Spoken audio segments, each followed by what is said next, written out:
अस्सलामुअलैकुम क्लास। तो आज की एक्सरसाइज है हमारे पास 6.7 और टॉपिक है हमारे पास जियोमेट्रिक मीन। तो क्लास लेक्चर शुरू करने से पहले आपने मेरे चैनल को लाइक और सब्सक्राइब कर देना है ताकि जो मेरे आने वाले लेक्चर्स हों वो आप लोगों तक पहुंच सकें। तो क्लास क्वेश्चन नंबर 1 देखें, इसका first part, find geometric mean between -2 and 8। तो हमने जियोमेट्रिक मीन फाइंड करनी है -2 और 8 के दरमियान में। तो इसके लिए हमारे पास फार्मूला है G = +-AB स्क्वायर रूट। तो ए के इक्वल रख लेते हैं हम -2 और बी के इक्वल रख लेते हैं 8 को। तो इस फार्मूले में हमने पुट करवाया तो आया -16 स्क्वायर रूट। ठीक है, प्लस माइनस वैसे ही चलता जाएगा साथ। G = +-16 square root. तो क्लास हम पहले पढ़ चुके हैं, -1 स्क्वायर रूट इक्वल होता है आयोटा के। तो हमने यहाँ से -1 स्क्वायर रूट सेपरेट कर लिया था, तो वो हमारे पास आ गया आयोटा के इक्वल। तो क्लास हमारे पास आंसर आया G = +-4 आयोटा। तो क्लास इसके जो बाकी पार्ट्स हैं वो भी एज इट इज़ इसी तरह से हैं। ठीक है, जस्ट आपने फार्मूले में वैल्यूज़ पुट करवानी है। तो क्लास क्वेश्चन नंबर 2 देखें, insert 2 geometric means between 1 and 8। तो हमने 2 जियोमेट्रिक मीन्स फाइंड करनी है जो कि 1 और 8 के दरमियान में है। तो क्लास ये देखें, एक जियोमेट्रिक मीन को हमने G1 का और दूसरी को G2 का नेम दे देते हैं, लेट कर लेते हैं 1 G1 G2 8 are in geometric progression. तो G1 = A2 = A1R, ये हम कर लेते हैं लेट।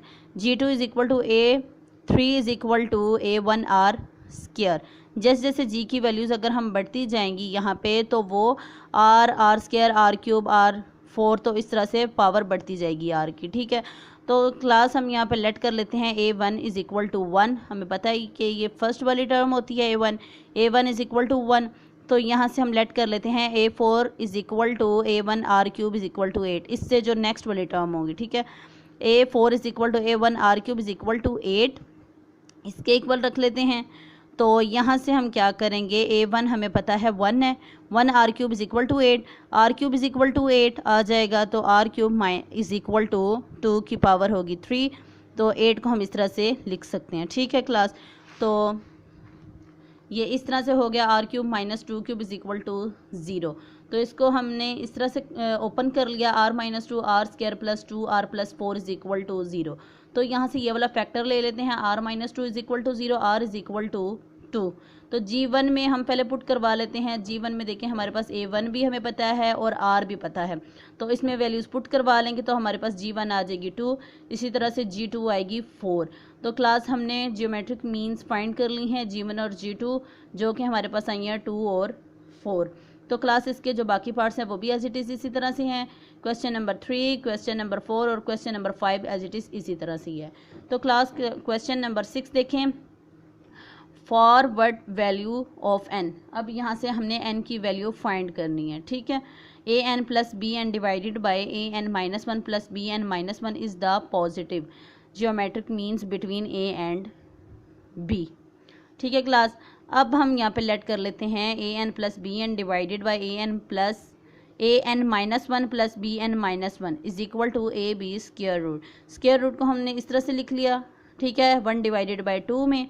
तो अब क्या करेंगे, इसको क्रॉस मल्टीप्लिकेशन कर देंगे, an + bn as it is ऐसे ही रहेगा, ये जो होगी वैल्यू ये उधर चली जाएगी। ठीक है, an + bn is equal to an - 1 + bn - 1 a1/2 b1/2। तो अब हमने इन वैल्यूज़ को अंदर मल्टीप्लाई करवाया तो क्लास हमारे पास ये वाली इक्वेशन आ गई। तो अब यहाँ से हमने जो n वाली वैल्यूज़ होंगी उनको सेपरेट कर लेना है और जो पावर्स वाली होंगी उनको सेपरेट कर लेना है। तो क्लास यहाँ से आ जाएगी हमारे पास an - 1/2 a1/2 - b1/2, इनको इसमें से सेपरेट कर लिया, is equal to bn - 1/2 a1/2 - b1/2। तो क्लास ये वाली और ये वाली वैल्यू इनको हमने इस तरह से लिख लिया, ये वाली और ये कटिंग हो गई थी तो यहाँ पे 1 आ गया, और ये वाली इसको हमने इस तरह से लिख लिया। ठीक है, तो class a divided by b, तो पावर सेम थी दोनों की, n - 1/2 इज इक्वल टू 1 आ जाएगा। तो क्लास हमने एक जगह पे पढ़ा था कि जब कोई भी चीज़ हो तो उसकी पावर जब 0 हो तो वो किसके इक्वल होती है, 1 के इक्वल होती है। ठीक है, तो हमने इस तरह से कर लिया। और जब यहाँ पे देखें ये क्या है, हमारे पास बेस है, दोनों सेम है, तो इससे हम n की जो वैल्यू होगी वो इजी तरीके से निकाल सकते हैं। तो यहाँ से बेस इक्वल हो गई, तो यहाँ से हमने ये ऊपर जो पावर आएंगी हमने ले ली। n-1 divided by 2 is equal to 0। तो n की वैल्यू आ गई, n is equal to 1 divided by 2। तो क्लास इसके जो बाकी क्वेश्चंस है वो भी एज इट इज़ इसी तरह से होंगे। तो क्लास वो क्वेश्चंस आपने खुद करने हैं। तो क्लास आपने मेरे चैनल को लाइक और सब्सक्राइब कर देना है ताकि जो मेरे आने वाले लेक्चर्स हों वो आप लोगों तक पहुंच सकें। तो क्लास अल्लाह हाफिज़।